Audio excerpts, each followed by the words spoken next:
Welcome into TYT's A Conversation. It is your host, Adrienne Lawrence. Today, I am joined by Rebecca Parson, who is running for, I believe it's Washington's 6th Congressional District. Thank you for joining us, Rebecca. Yeah, thank you so much for having me. Glad to be here. Yeah, she'll have to forgive the pauses. I'm from California, so we don't recognize any state indicia outside of California. So when I saw the WA, I'm like, Wisconsin. I was like, you know this, so girl, so help me. Thank you very much. I really appreciate it. You knew it was a state, and a lot of people don't realize. Hey, well, that's a good thing that we're all here, and we are all here definitely fighting for the state of our nation as a whole. And I understand that you are a 35-year-old queer democratic socialist, and that you're really taking on the leadership when it comes to the Democratic Party, and really just getting rid of the right wing. What is it that you're bringing to the platform that is so unique and different? Well, all up and down that West Coast, I'm sure you know in California as well, housing is a huge problem. Affordable housing is almost impossible to find. Homelessness is increasing.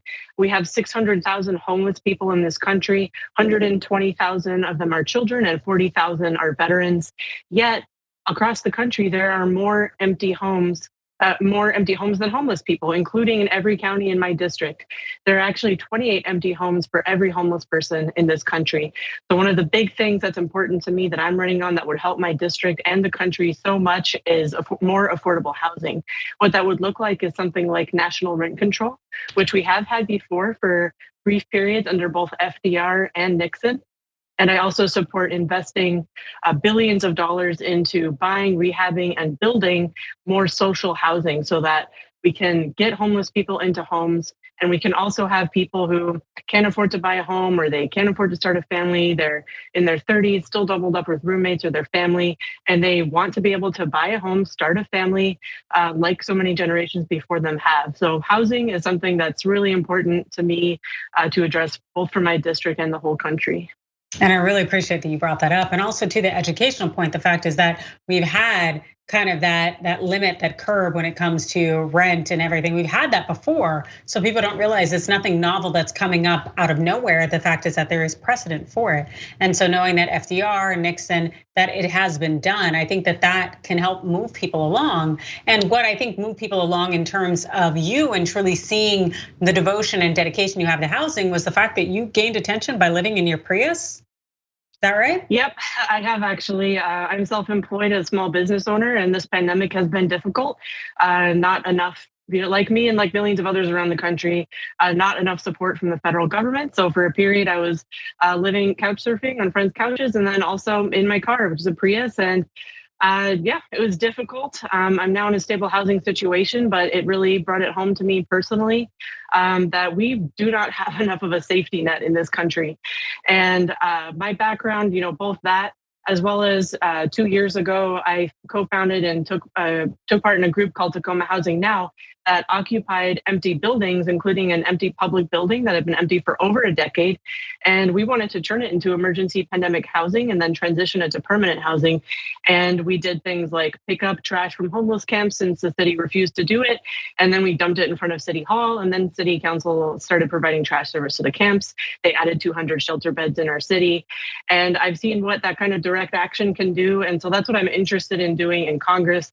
A lot of people are very frustrated with politics right now with both parties, and rightly so.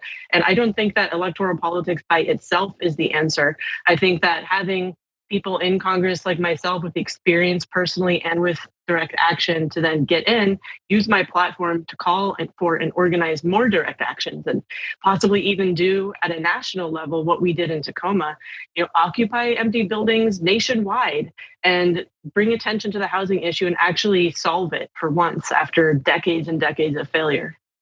You would think that since so many of us pay taxes and we contribute to the system, that the system would actually look for ways in which to bolster us and to uplift us, but it doesn't seem to be the case. And I would argue that's because of the elected leaders we've chosen. And so it really sounds like you are looking to bring something different to the platform, to the table, to truly look to bolster the people who are funding and uplifting and choosing their representatives. And so when it also comes to representing people who are from marginalized groups, because as interesting as it is, the fact that there are the 1%, which are truly the minority, yet the 99% who suffer. But it sounds like you have a lot of experience representing marginalized groups. I know that you worked for several years with the International Association of Genocide Scholars. Also, being the commissioner of the Tacoma Area Commission on Disabilities, it really sounds like you have your finger on the pulse when it comes to individuals who are marginalized in terms of groups. Is there anything specific, in addition to what you've already mentioned, that you would do to uplift those voices? Absolutely. One thing we need to do is raise the minimum wage. We've heard a lot about the fight for 15, but that fight was started 10 years ago. And so unfortunately, $15 is now an outdated demand. And if you look at the MIT living wage calculator and look at what the minimum living wage actually is in this country, everywhere in the country, the base is $30 an hour. It's even higher in places like Seattle, San Francisco, New York, but everywhere in the country, every county, rural, suburban, small town, big city, $30 per hour is the absolute floor. And that would go such a long way to helping people. If they had a job at 40 hours a week, good benefits, they were making a decent living wage, they would be able to go to school, start a family, buy a home, do all these things that people want to do everywhere in the country. So that $30 minimum wage is extremely important. People ask, how will you pay for it? Well, right now we have an economy that is structured for the 1%, like you mentioned. We have subsidies just flowing, billions and trillions of dollars of subsidies for 1% to corporations. We, the public, pay for the food stamps of Walmart employees who are on those food stamps. And so what can we do? We can redirect subsidies away from those corporations and to small businesses and local communities to increase the minimum wage.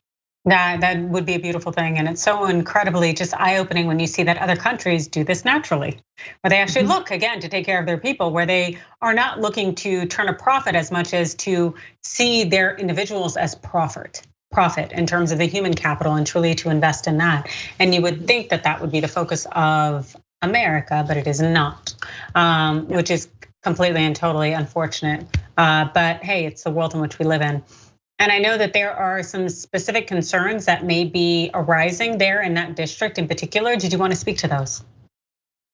Yeah, climate change is a big issue there. We have a lot of coastline in my district. We're on the northwest corner of the continental United States. So we have a lot of coastline, a lot of downtowns, and also a lot of reservations, tribal property that will just be underwater soon.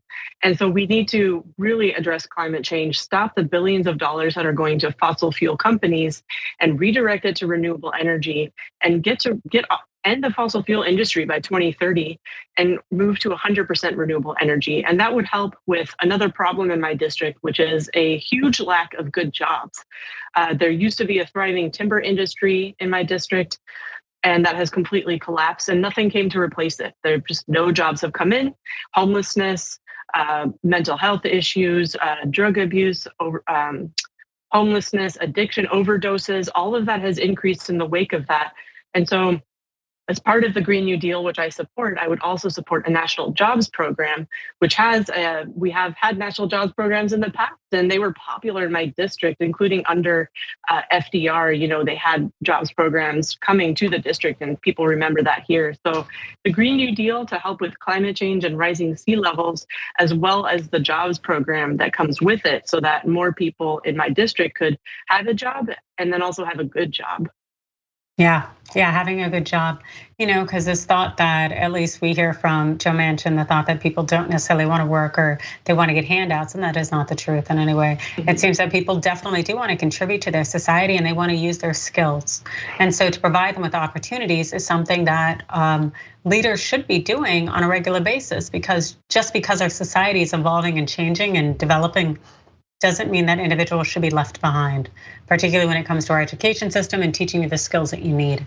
And it really sounds like you are aligned in that, essentially along that path to ensure that individuals have the opportunities that are fit for them. And so I guess if you are elected, what would you do when it comes to first day in office? If you could truly rub that genie bottle and be able to make the change that you want, what would you do first off? I would like to introduce a housing bill that would promote rent control nationwide, build these millions of units of social housing that we need, enact that national jobs program, and enact, I can't do it single-handedly, but if I did have my, magic wish, enact a Green New Deal to get us off fossil fuels by 2030. That's the big thing, climate change, that made me decide to run for Congress in 2020. And again, this time, is that we don't address climate change, a lot of other stuff will just become moot. And we really need to get away from fossil fuels and over to renewables as quickly as we possibly can. We absolutely do. It will be our downfall, and it's a collective downfall. I don't necessarily, while it will definitely hit those who are most marginalized first, the reality is it's not something that people can necessarily buy their way out of. And it seems that the 1% has forgotten that quickly. But hopefully they will not forget your name when it comes to the day to vote. So when it comes to the next election, when should people look for your name on the ballot?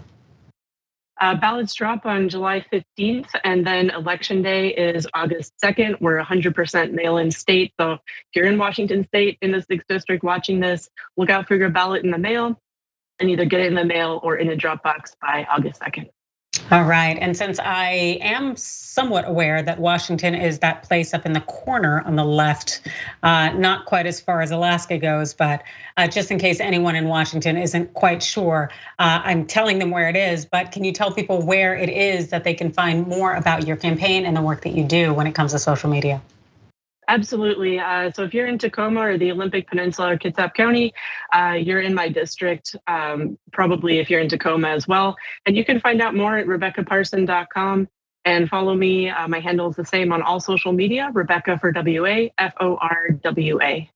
Wonderful. That's Rebecca Parson for Congress in Washington's 6th Congressional District. Thank you for joining us, Rebecca. Thank you.